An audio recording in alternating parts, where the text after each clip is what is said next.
Lord, sa umagang kailan ka. Thank you Lord, sa mga pagpapala. Hindi ka nagkukulang, biyaya mo'y sapat. Thank you Lord, sa kalakasang taglay. Thank you Lord, sa bagong umaga. Hindi ka nagbabago, pag-ibig mo'y tapat. Ito ang laging aawitin ko, para sa'yo, para sa'yo. Every gising is a blessing. Every day is the day of the Lord. Every gising is a blessing. Every day is the day of the Lord. This is the day of the Lord. This is the day of the Lord. This is the day of the Lord. Thank you Lord, sa umagang kay ganda. Thank you Lord, sa mga pagpapala. Hindi ka nagkukulang, biyaya mo'y sapat. Thank you Lord, sa kalakasang taglay. Thank you Lord, sa bagong umaga. Hindi ka nagbabago, pag-ibig mo'y tapat. Ito ang lagi aawitin ko, para sa'yo, para sa'yo. Every gising is a blessing. Every day is the day of the Lord. Every gising is a blessing. Every day is the day of the Lord. This is the day of the Lord. This is the day of the Lord. This is the day of the Lord.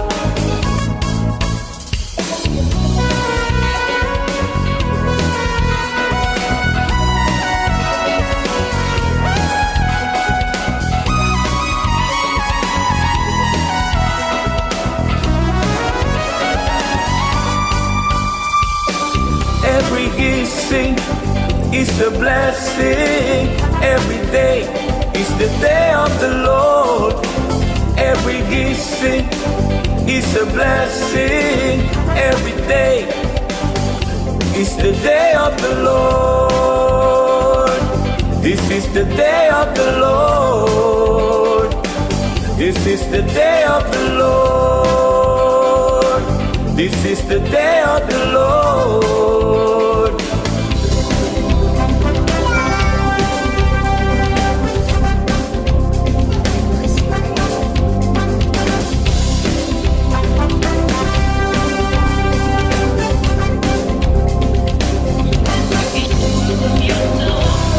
Every blessing is a blessing.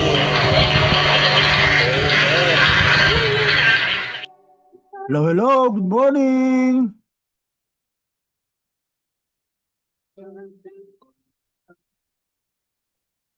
Good morning, everyone. Wow, it's Thursday morning. Ay, nagising ng late ng konti.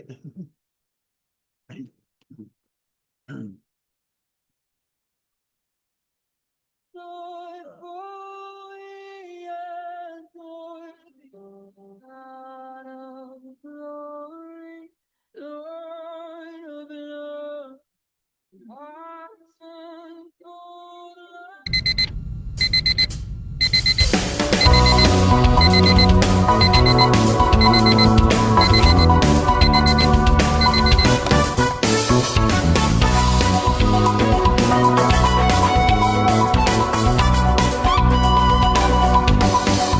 Thank you Lord, sa umagang kailan ka. Thank you Lord, sa mga pagpapala. Hindi ka nagkukulang, biyaya mo'y sapat. morning everyone. Thank you Lord sa bagong umaga. Hindi ka nagbabago, pag-ibig mo'y tapat. Ito ang laging aawitin ko. Para sa'yo, para sa'yo. Girl, welcome, good morning. Atlin Manson, good morning. Every gising Nanonood dyan. is a blessing. Good morning everyone. It's the day of the Lord. Every gising is a blessing. Every day is the day of the Lord. This is the day of the Lord. This is the day of the Lord. Okay, so November 27. Wow, Pwede na aming pastora. Pastora Carmita Gallardo. Natin naging kami. Press ambassadors. Biyaya mo'y sapat. Thank you Lord sa kalakasang taglay. Thank you Lord sa bagong umaga. Hindi ka nagbabago, pag-ibig mo'y tapat. Ito ang laging aawitin ko. Para sa'yo, para sa'yo. Every gising is a blessing. Every day is the day of the Lord. Every gising is a blessing. Every day is the day of the Lord. Okay, so This is the day of the Lord. ang nakikiramay din tayo sa This is the sa day Magasin of ba kami? the Lord. This is the day of the Lord. Ang kanyang anak, si Kaya, na almost 3 months. Ay nasa tayo, because of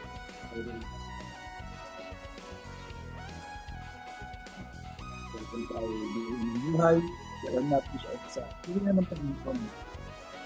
Kalanggan tayo, happy birthday sa mga birthday. Every gising is a blessing. Yung along na si Kalina ng sila. First time ka gano'n, sa Every gising is a blessing.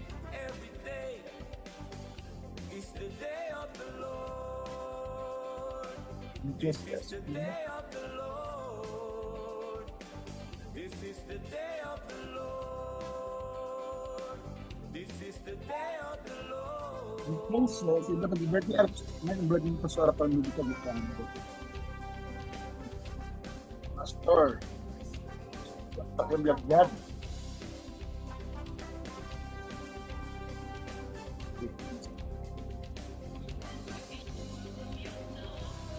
Every gising is a blessing.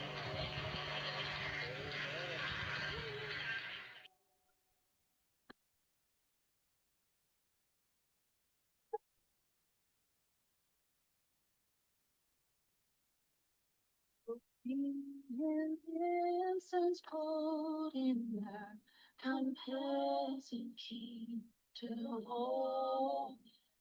The King of Kings, salvation brings, let loving hearts enfold. This is Christ. Okay, so let's pray. Maraming salamat po sa umagang ito na alam namin na ikaw ay ang Diyos na sumasama sa amin, ano man ang kalagayan namin sa buhay. At alam po namin as we walk through this life, you will never leave us and you will never forsake us.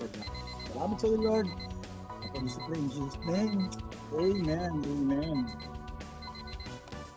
Yung kahapon po, napakaganda ng gawain, napaka-emotional, napaka-powerful, Thank you, Lord. experience. Thank you, God is good. Talaga ulit ang pag-ibig. Church. Ang friendship church tayo. So, Thank you, Lord. Sa Let's be that kind of people that can express us people who loves love one another, you know, that we are His disciples that love God. If you were able to catch the message, yung balikan yung balikan, ay kahapon, so, yung Darren, yung lumabis at yan,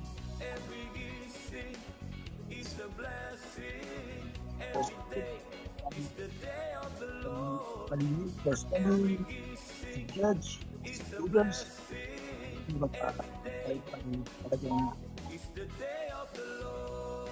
sa messages. Anyway, balik po tayo sa ating gawain ngayon. Happy po natin nire-remind yung ating nalalapit na bukas 2 days from now, ang ating All Workers Conference.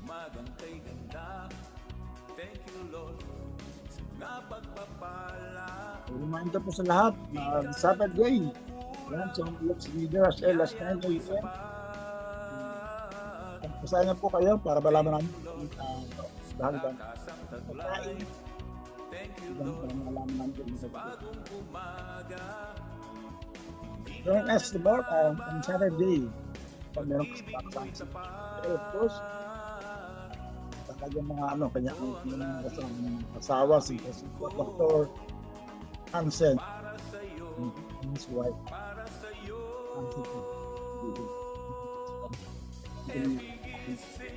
Plus people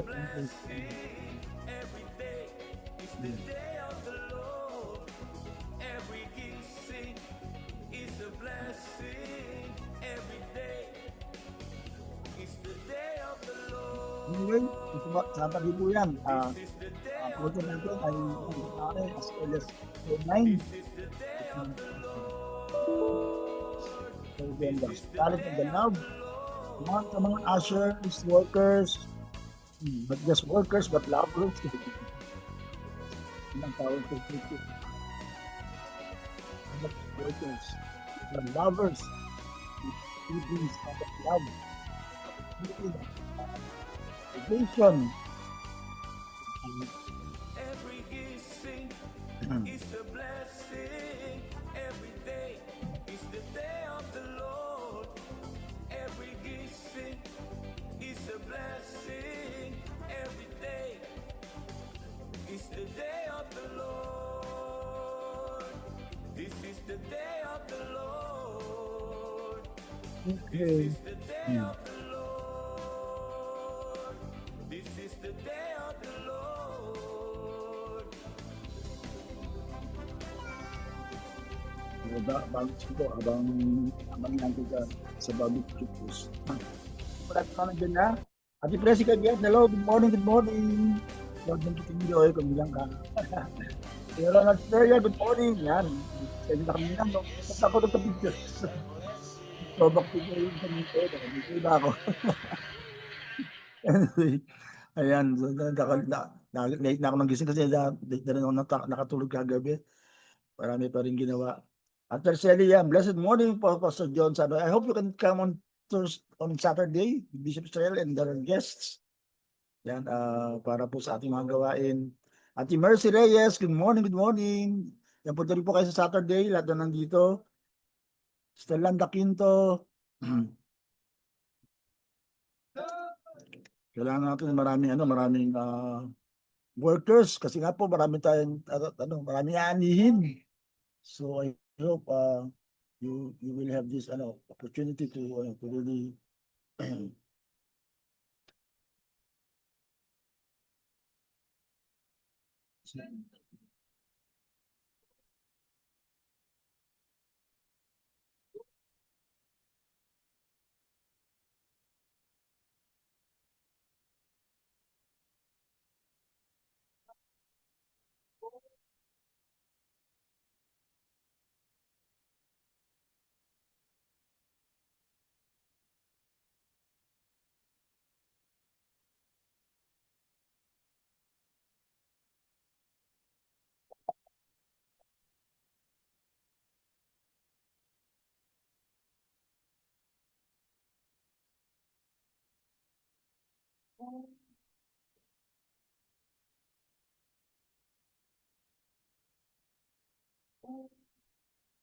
Yan, okay. So, ito na po. Ayan, let's show. So, Sabado po to, may mga guest po tayo, of course, with Bishop Israel and the couple. I've heard they're probably ministering all over the world and they're here with us. So let's not miss this opportunity to meet Dr.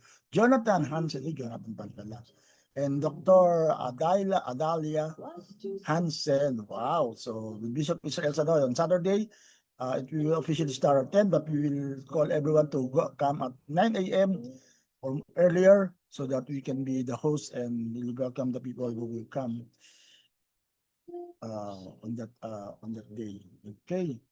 On Saturday po yan, sa church natin gagawin. So come on. Kaya salamat din sa mga nag-volunteer kahapon, ng mga glinis ng church. Yan, thank you. Di ko na babangit yung mga pangalan, baka may nakalimutan ako. Pero alam ko pagod kayo sa mga hapon maglilinis. Ayan, so thank you. So let's do this for the church, for the love of God and for the love of church. Yan, kaya napaka-powerful na mensahe kahapon talaga. At alala ko nga yung tatlong nang una sa atin na talagang lover of people. Si Ate Lorna, si Calope, talagang nag-hug, talagang huggers nila. And also Pastor Marcel, of course, na nabanggit din kahapon. So let's have that attitude then na we love people, we embrace people, not just because we out of duty, kundi talagang we really love them.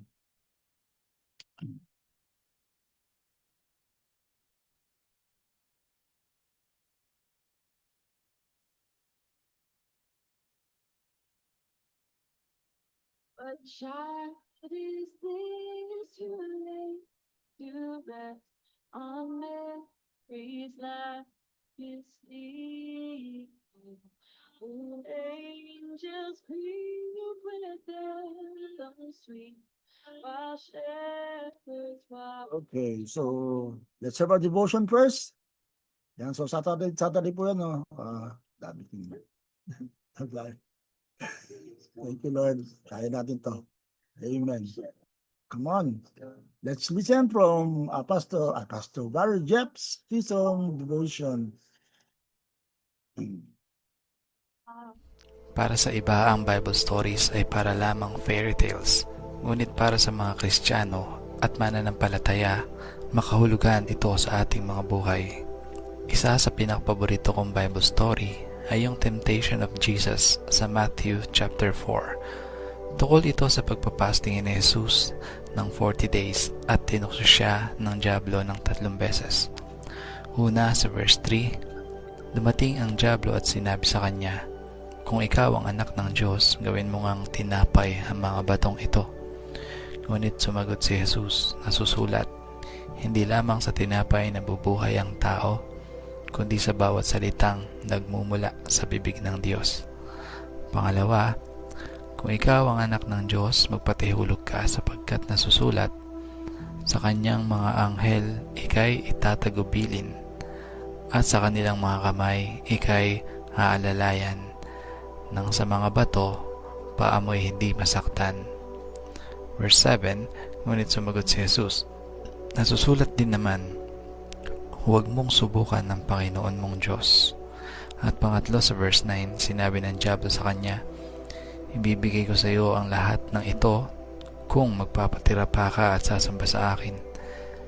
Kaya't sumagot si Jesus, "Lumayas ka, Satanas, sapagkat nasusulat, ang Panginoon mong Diyos ang dapat mong sambahin, at siya lamang ang dapat mong paglingkuran." Sa panahon natin ngayon na maraming pinagkakabisihan ng mga tao, maraming abala, marami na ring nagiging excuse at nagiging tolerable na rin minsan ang paggawa ng kasalanan. Minsan ay nagiging reasonable ang mga dahilan. Pakiramdam natin at sa paniniwala natin, wala namang masama kung nagugutom ka at kaya mo namang gumawa ng tinapay mula sa bato. Bakit hindi mo gawin, di ba? Nabubuhay naman ang tao sa tinapay at sa salita ng Diyos.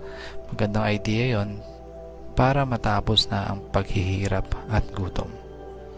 Ito ang nakakatakot na tukso na akala natin ay ayos lang. Pero sa pinakitang halimbawa ni Jesus, no excuses. Hindi niya inuuna ang comfort niya. At ang pinakamahalaga, hindi siya sumusunod sa tukso ng demonyo, sa tukso ng laman. Hindi niya pinananaig ang gusto ng kaaway sa buhay niya.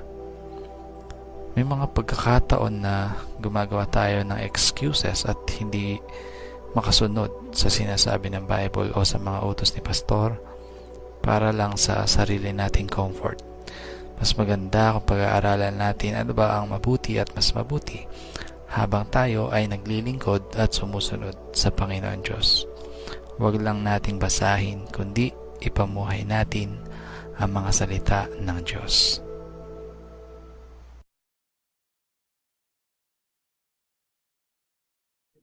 Wow, so much depth. Grabe, na-mesmerize ako din na. Powerful. Thank you, Brother Jeff. I hope we will have more of this. Come on, leaders. Let's produce more devotional clips like this that's blessing people. You never know talagang how much this 3 to 5 minutes talk can change a person's life and perspective. Kaya talagang pinupush ko talaga. Kaya lang medyo we just need to work this out. Yeah, I believe I can work something out para talagang mas marami po maging blessing. Ito po yung purpose why we are still existing sa every gising. So to bless people, no matter how few, dahil nga napaka-powerful ng truth na narinig natin kahapon because we're planting seeds. Who knows, those people who are listening right now will be bearing fruits later on. Kaya it's still worth it na gawin natin itong pag-devotion, pag-share ng every gising. Dahil niwala tayo sa kapangyarihan ng Diyos na kumilos sa kanyang mga salita as He promised that His words will not come back in vain. Hindi mawawala ng kabulan lahat ang kanyang mga salita. If that word is released, kaya nga napaka-powerful ng sharing kahapon na it doesn't matter kung konti rin umattend, katulad sa Soaking Night, pero those people na umattend ay talagang they will take it in and be responsible for that investment of God's word in their lives, then it will be fruitful. So ganun din po ang ating konsepto sa gawain ito. Kaya kayo po na nakakinig kayo ay magiging binhi ng salita ng Diyos na kung saan as you live this out, as you share this, then it will multiply. Amen. We are not bothered by we are not after many views or whatever. Tayo na nakikinig, kayo na nakikinig ngayon ay pwedeng gamitin ng Diyos as you apply the word of God in your life and make this your own and make it as part of you, then it is worth it. It's worth it na talagang gawin ito, makinig tayo at i-share natin ang gospel. Kaya speaking of that, kaya nga tayo po ay nagkakaroon ng 50 days kung sa natural I can be discouraged sa parang sa reaction or response ng ilan sa atin, pero salamat sa powerful truth na narinig ko kahapon that really released me. Kaya come on, siya yata nakikinig dyan. We are responsible for what we are hearing right now, and let's be the one that will bear fruit in due time as we apply this word. So let's join the 50 days of supernatural transformation. Para po tayo po I just shared all the links. I have a lot to work out. Ang dami kasi ginagawa ngayon my plate. Nilalakad. Kaya pag-play po ako to work this out dahil meron tayong mga naayos sa OCC, sa PSA, sa SSS, sa church and all that. Ayan. So salamat sa mga sumasama sa akin para somehow makaya natin itong sabay-sabay.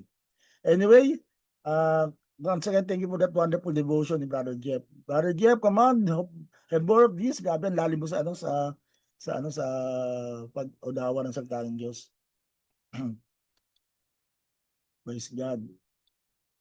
So let's go back to our topic na importance ng 50 days of supernatural transformation. I pray that you will be part of this. At tonight we will have our online, so I will be sending the link to everyone who would like to join. Randomly I will send it, and I hope you will respond to join via Zoom, not just via Facebook Live, kundi talaga via Zoom, so that we can interact, we can discuss the pointers, and you can input at kayo mismo ay maging blessing din sa iba as you share your own thoughts on the topics that we're about to discuss. At yan, we will start off with the with the lesson of that we are about to partake. Okay, so Hebrews 10, 24 to 25, the importance of home cell groups of simbahay.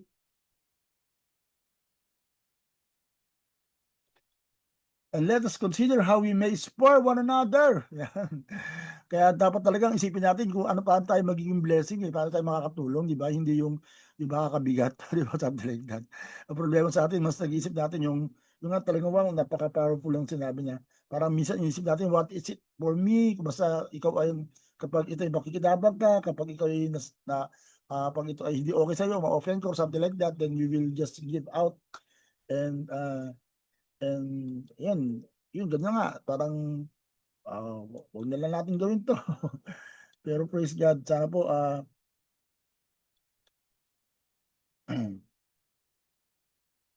katulad nga rin ng sinabi kanina ni Brother Jeff, no, diba? So it's not just me, it's the Lord leading us to do these things. So I hope you are not pressured at all. Kung pressure po sa inyo yung ginagawa natin, then I think we need to change our mindset. Yung katulad nga po ng sinabi ni Pastor, ni Brother Darren. Ang sana.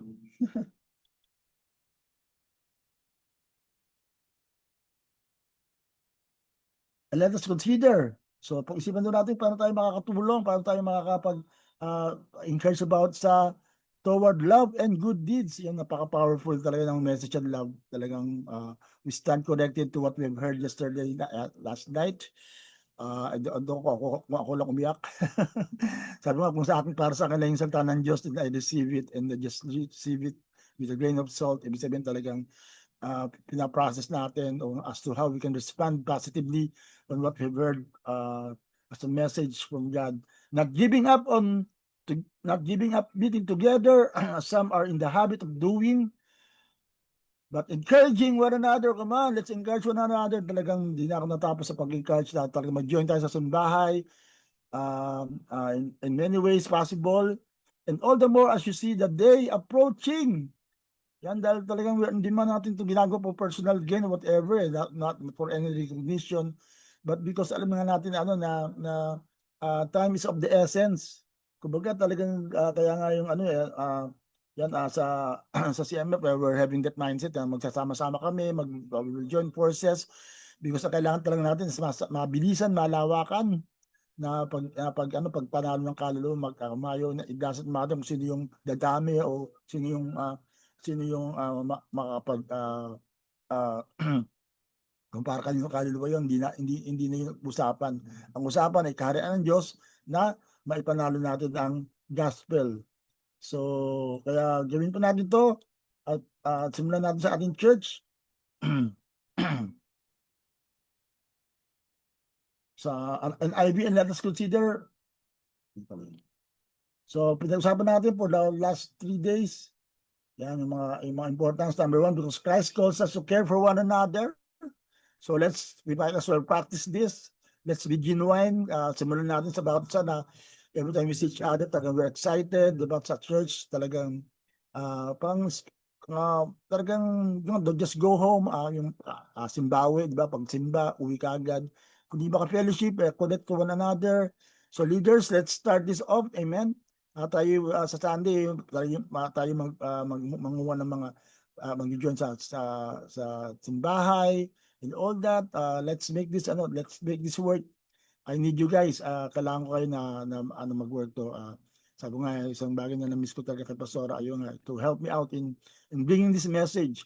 So let's be tayo po yung pumalit kila Pastora Maricel, kay Ate Lorna, kay Kalope, yung talagang huggers, yung talagang nag-encourage yung mga naunang sa atin, because we need this, we need people like this na talagang mag-encourage one another, caring for one another.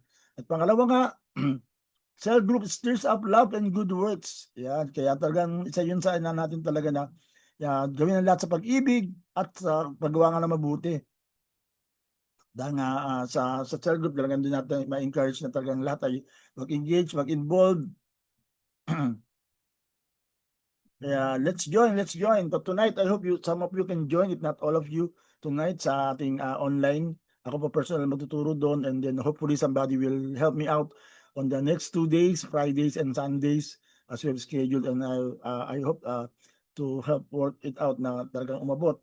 Yan. I need help, guys. The harvest is plentiful, but the laborers are cute, or are few. Yan. So let's stir up one another in love and good works. At kahapon, yan, we in-emphasize natin kahalagaan ng not neglecting meeting together. Yan, huwag nating babayaan. Minsan napapabayaan talaga, parang dahil for our personal issues and all that, okay lang na hindi ka mag-show up. Sabi nga, pagpapakita mo sa mga gawain, kahit na hindi madali, is worship. Wow. Wow, powerful. That's a powerful truth. Na talagang we show up, even if it pains you. Talaga isa yun sa mensahe na naalala ko sa isang palabas na napanood ko. Isang teacher na hirap na magturo. Dahil yung mga tinuturuan niya, yung mga nasa slum area, yung mga ganun. Tapos talagang, totoong storya to. Talagang ano siya, ano siya, yung bagong graduate sa pagtuturo o sa professional teacher. Tapos dadalhin siya sa slum area para magturo. And then talagang grabe yung mga bata, talagang wild na wild and all that. Tapos parang gusto niya mag-give up. Pero sabi sa kanya nung caretaker, nag-ano sa akin yung nag-rema, kumbaga, see you tomorrow. Wow, see you tomorrow. Ibig sabihin, no matter how hard her teaching profession is, no matter how hard the kids are, i-expect pa rin siya magpakita kinabukasan. So, see you tomorrow. Kaya, yan, sabihin nyo sa katabi nyo, or comment down below, see you tomorrow. Di ba? Ibig sabihin, we are expecting everyone to show up. Hello, Mr. Nene. Yan, thank you. At yung lumagalang, good morning. So, come on, see you tomorrow. See you on Saturday. No matter what, ka busy. Dahil minsan lang talaga ito, na ginagawa natin magsama-sama. We're expecting around 400 to 500 workers or lovers of God tomorrow on Saturday, so that we can really, we can really, kasi ang pag-ibig, pag ito yung share, dumadami, nagsasa-energize.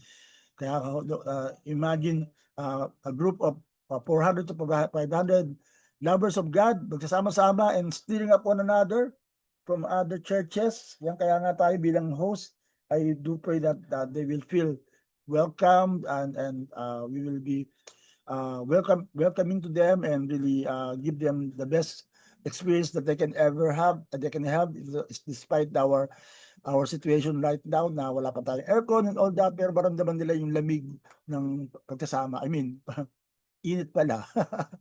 Ganoon na pakikisama at pagbati. So ushers, Ate Jo and the company, come on, show up as early as 9 so that we can welcome everyone to on Saturday. Yan. So I'm coming back on that announcement because it's very, very important. Talagang tayo magsama-sama. Yan, especially with our speakers, with Dr. Jonathan and Dr. Adalia, I don't know how it pronounced, Hansen, and Bishop Israel. So wag nating pabayaan, kalimutan yon na talagang let's be consistent in that, dahil yun kailangan natin. So ang early church nga, that's their practice. Every day sila. Imagine every day. In the temple courts, yan, big gatherings and small gatherings, they do this. So ngayon pag-usapan natin yung pang-apat na punto, actually the last point, encouragement in difficult times. Yun, why do we have simbahay? Why do we have home cell groups? Because this will be an encouragement, especially in difficult times. Yan, so sabi ng verse 25, encouraging one another as the day approaches. So ibig sabihin ng day approaches, malapit na dumating si Lord. Iba nangyari sa paligid natin na talagang minsan nakakagulat ay palatandaan. Katulad ng sinabi ko, yung ating kalagayan ngayon ay parang naging kalagayan ni with due respect sa ating Senator Juan Ponce Enrile, na napabalit ang nasa ICU, pero ang tagal pa ng ilang araw pa yata o matagal pa, pero ang dami na nagsabi na wala na siya, pero hindi pa siya nababatay actually. Pero sabi ng kanyang anak he can go anytime soon. So parang ganun, parang malapit na, nandiyan na si Lord. And any moment talagang pwede nang dumating si God. Sa nangyayari ngayon, di ba? Nakita niyo naman siguro yung mga balita ngayon.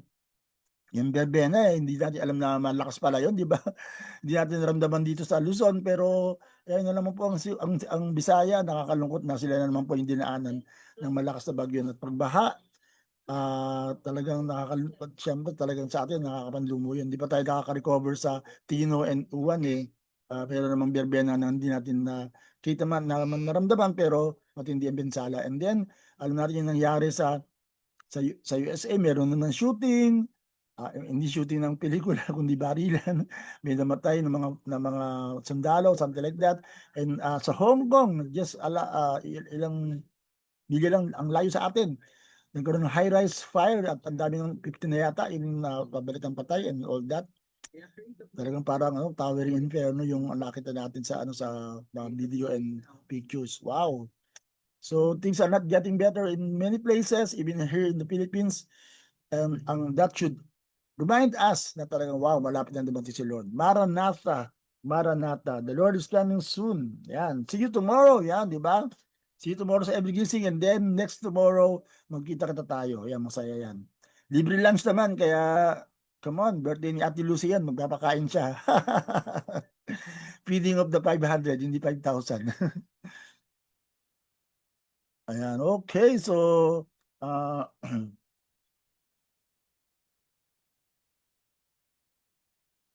and the Sunday after that, Saturday, yan, si Bishop naman kasama natin sa church. Yan, so, I don't know kung kasama niyo yung kanyang mga guests. Pero anyway, we're excited once again to meet to Bishop Israel in the house. So, come on, let's in full attendance. Talagang ipakita natin ang pagmamahal natin kay Bishop.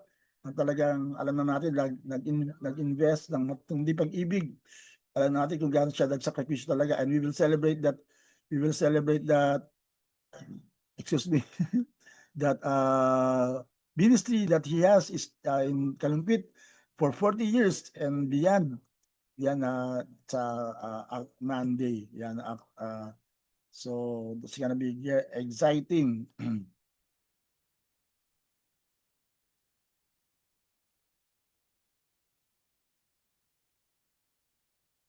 So encouraging one another as the day approaches.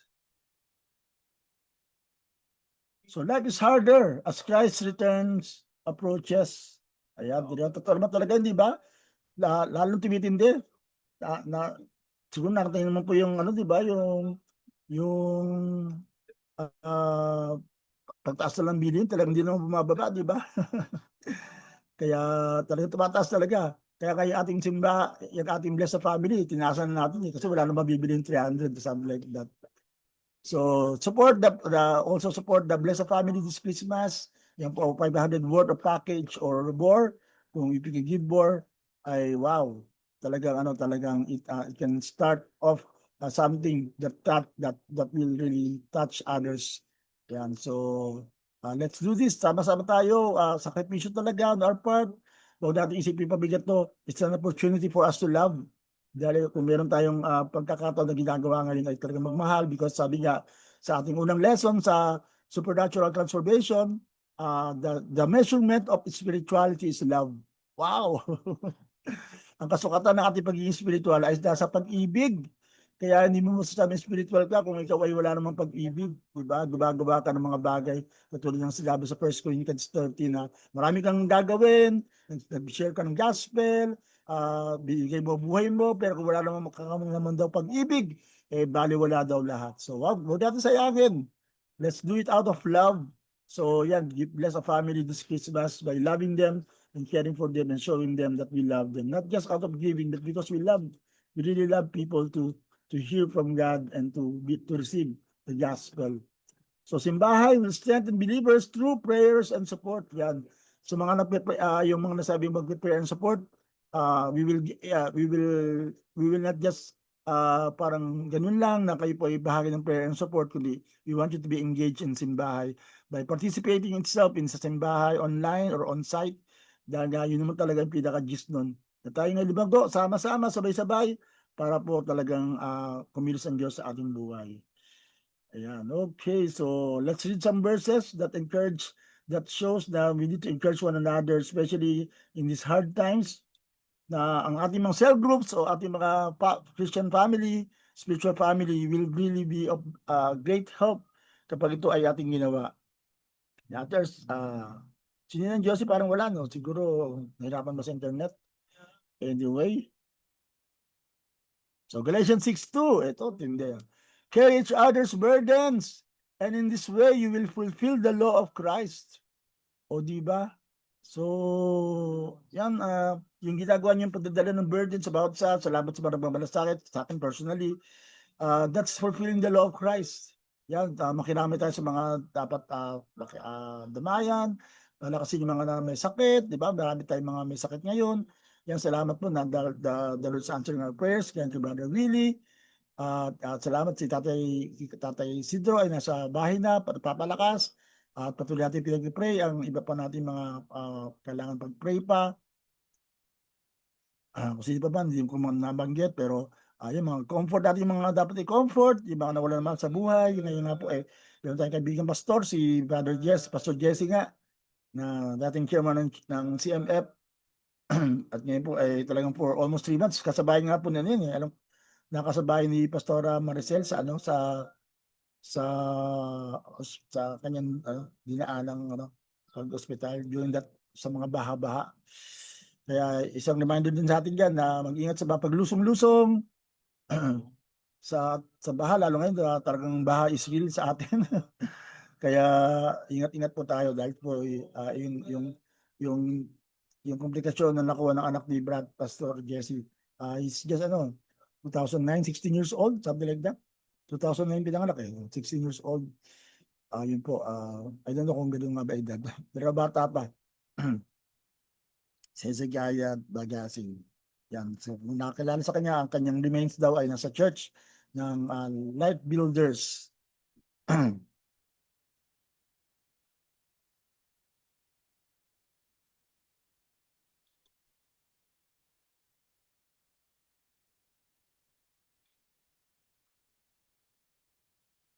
Carry each other's burdens, and this way you will fulfill the law of Christ. So, amen, di ba? So, ito yung paraan na talaga ginagawa natin yung utos ng Panginoon. Law of Christ, di ba? Yung loving one another. Yan, you are His disciples kapag tayo mamahalin sa bawat isa. So, yung mga pasanin, salamat sa mga pumapasan sa pasanin sa church together with me. Yan, mga naglinis nga kahapon. I'm really appreciative sa mga nag-serve beyond the ministry, beyond the microphone. Yan ang ating social media team, ating mga worship team, ang ating mga pastors, leaders, elders, hindi ko ba mabanggit, pero it's lifting up the burden together. Kaya nga sa Pasko, I hope na we can really do this to honor those who are bearing the burden together in the church. Yan, pinagandaan natin ang mga workers natin. Talagang you deserve it, guys. Ayan, okay, so napaka-powerful lang talaga. Sa to lang siguro bato kayo kung hindi tayo tinamaan ng sermon kahapon. Na talagang napaka-powerful. When was the last time you bless a person, you pray for one, you encourage somebody, and that's really, wow, so powerful.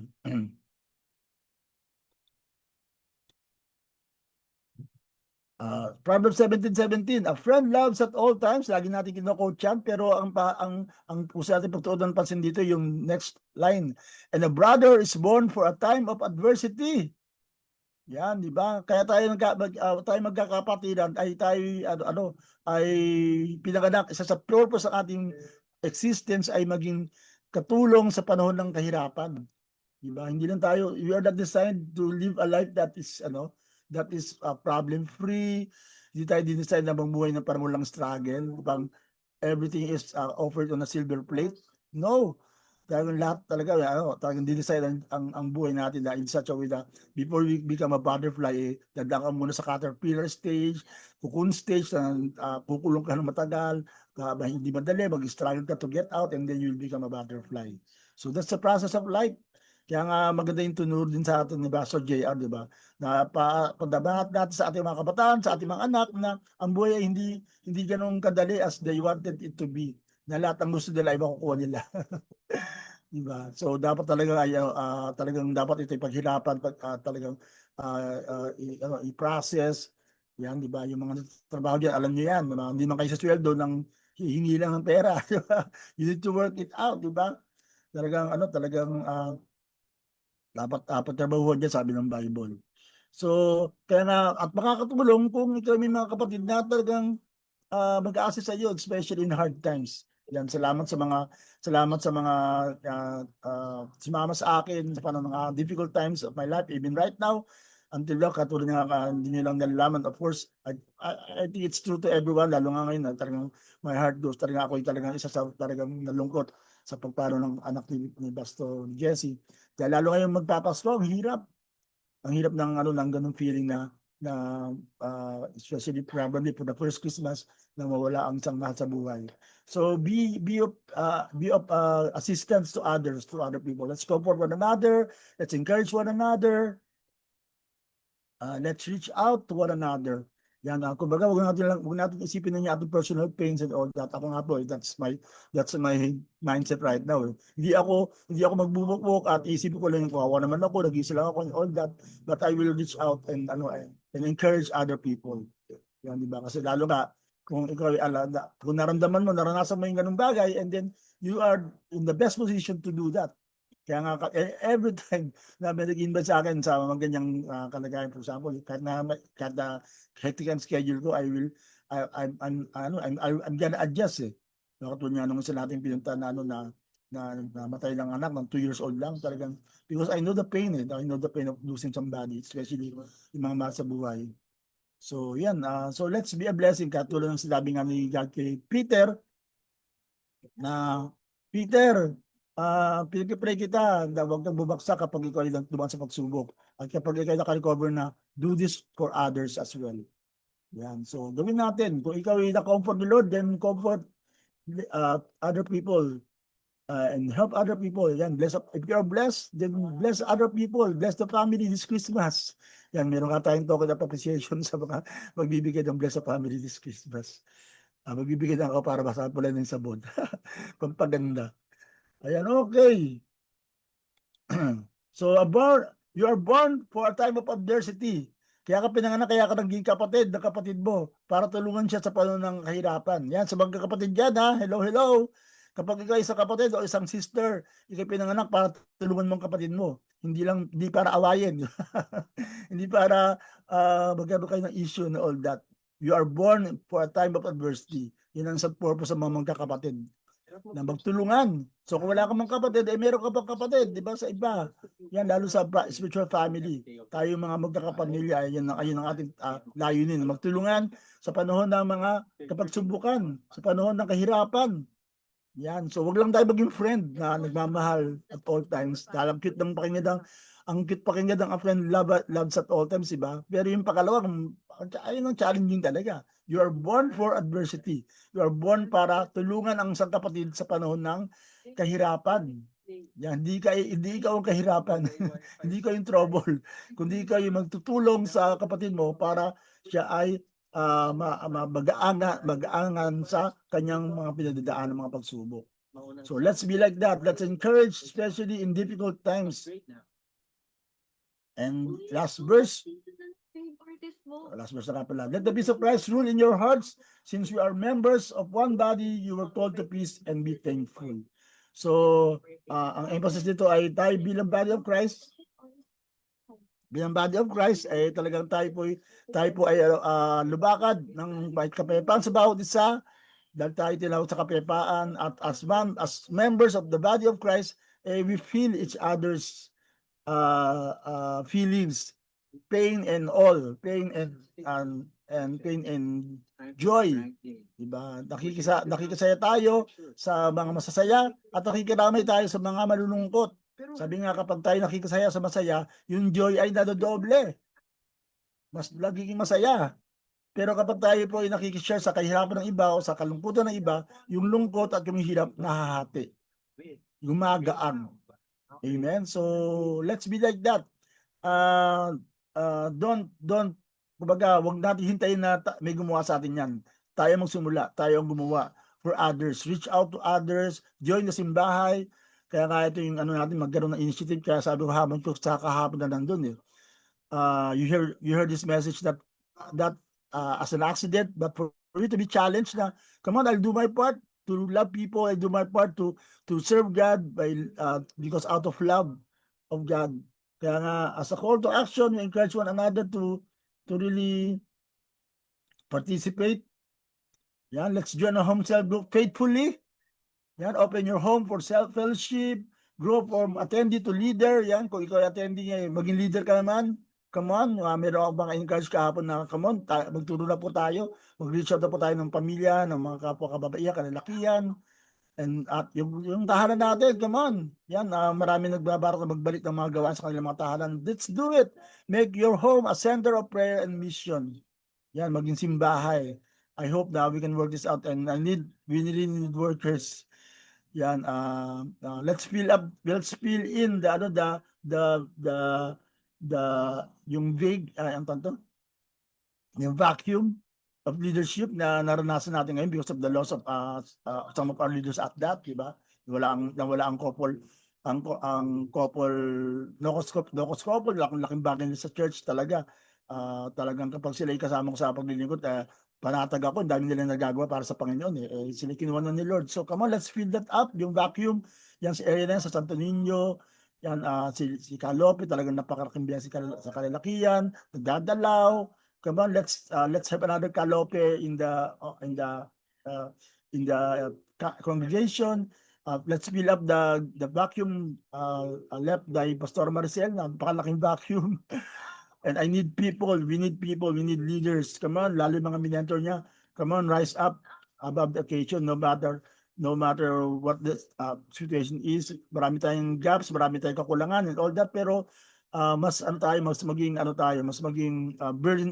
yung maging goal oriented tayo, mas maging vision oriented tayo, mas malaga na magawa yung kalooban ng Diyos.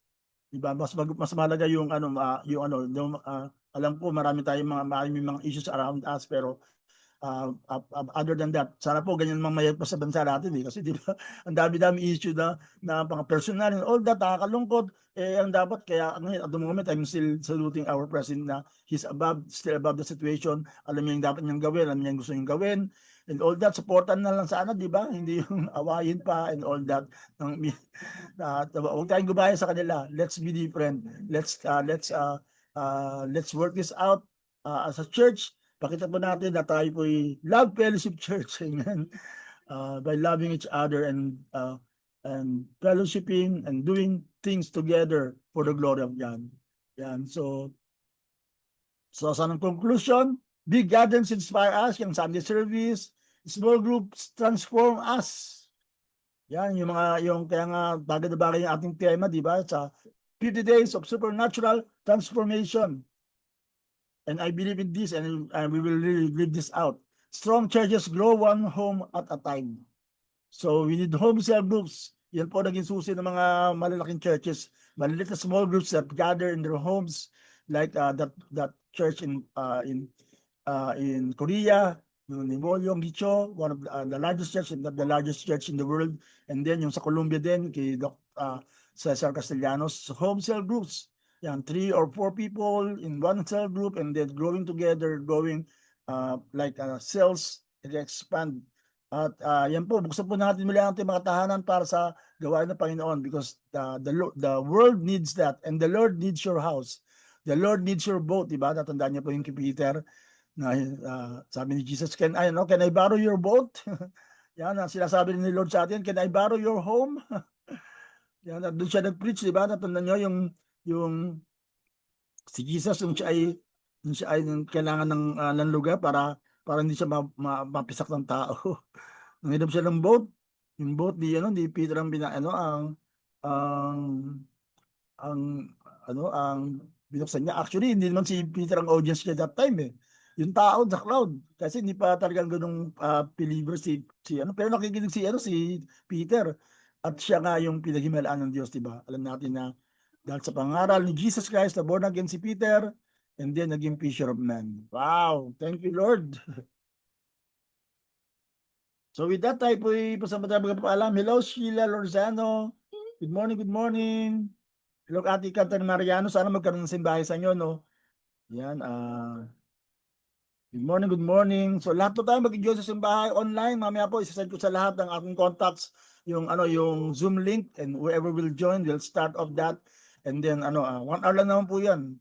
Kumbaga, baru papahinga kayo mamayang gabi alas 8, then you will be blessed. So let's pray, let's pray. Father God, salamat po sa umagang ito. Salamat po na kami nga po ay yung patuloy na pinagpapala dawa sa aming misyon na talagang ipanalo ang maraming kaluluwa in this last days. Dawa ay marami po talaga ang mag-join at maging participant. As you said, the harvest is plentiful, but the laborers are few. Lord, raise up laborers, workers, lovers who will reach out and bless others, oh God, and show them that God loves them, oh God, that we have that message of reconciliation, na talagang hindi nagalit ang Diyos sa mga tao, kundi mahal na mahal ng Diyos ang tao, na kaya binigay ang aming Panginoong Jesus upang sinumang sa Kanya sumampalataya ay hindi mapapahamak, kundi magkaroon ng buhay na walang hanggan.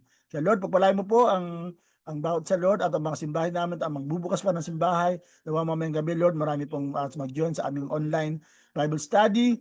Tunay na marami po ang mapagpala in Jesus' name. At yung aming mga gawa na parating, Lord, katulad nga po ng aming malawakang gawain is coming Saturday, Lord, ang All Workers Conference with Bishop Israel and Dr. Jonathan and Adalia Hansen. Lord, maging blessing po sa mga tao ang gawain ito, God. In Jesus' name, in Jesus' name. So, salamat sa Panginoon. Ating lahat po na mangyari pa sa Sunday at even yung celebration ng 40th year ni Bishop Israel, Lord, ay talagang magpapalap po sa lahat, Lord. At ang aming simbahay, Lord, bless mo po. Nawa, marami po talaga ang tunay na mag-participate for your glory, O God. At po ang dilang sa pangalan ni Jesus, at lahat ay magsabi ng malakas na Amen, Amen. Praise God, praise God. Palakpakan. So yan, sa pangalan po ng alaala ni Pastor Maricel, diba? Yan ang maraming patuloy mabuhay si Pastor sa kung magandang mabawag isa po sa atin. Yan, kaya magkita kita. See you tomorrow. Yan, sabi nga ng iba. See you tomorrow. Kaming gabi nga po ang ating online Bible study. Online. So, join us via Zoom. Not just by Facebook kasi via Zoom. We'll have an interaction. Talagang gusto namin po. Sharing man yan. Okay, so see you tomorrow, 7 a.m. Palimusta. Every visit is a blessing. God bless, God bless. Salam, salam. Para sa'yo.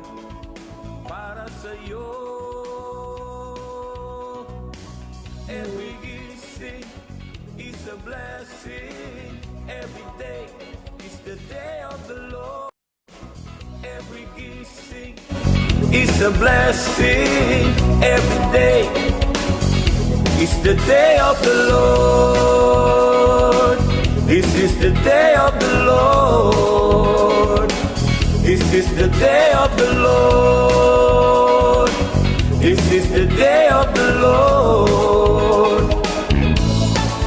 Thank you, Lord, sa umagang kay ganda. Thank you, Lord, nga pagpapala. Hindi ka nagkukulang, biyaya mo'y sapat. Thank you, Lord, sa kalakasang taglay. Thank you, Lord, sa bagong umaga. Hindi ka nagbabago, pag-ibig mo'y tapat.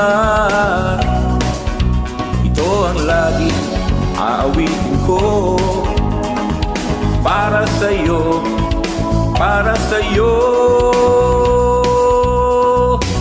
Every gising is a blessing. Every day is the day of the Lord.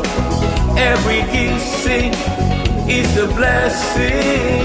Every day is the day of the Lord. This is the day of the Lord.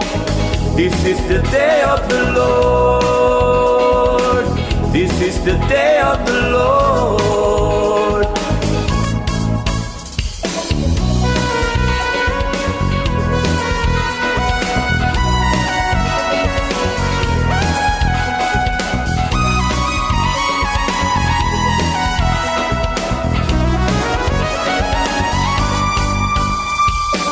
Every gising is a blessing. Every day is the day of the Lord. Every gising is a blessing. Every day is the day of the Lord. This is the day of the Lord. This is the day of the Lord. This is the day of the Lord.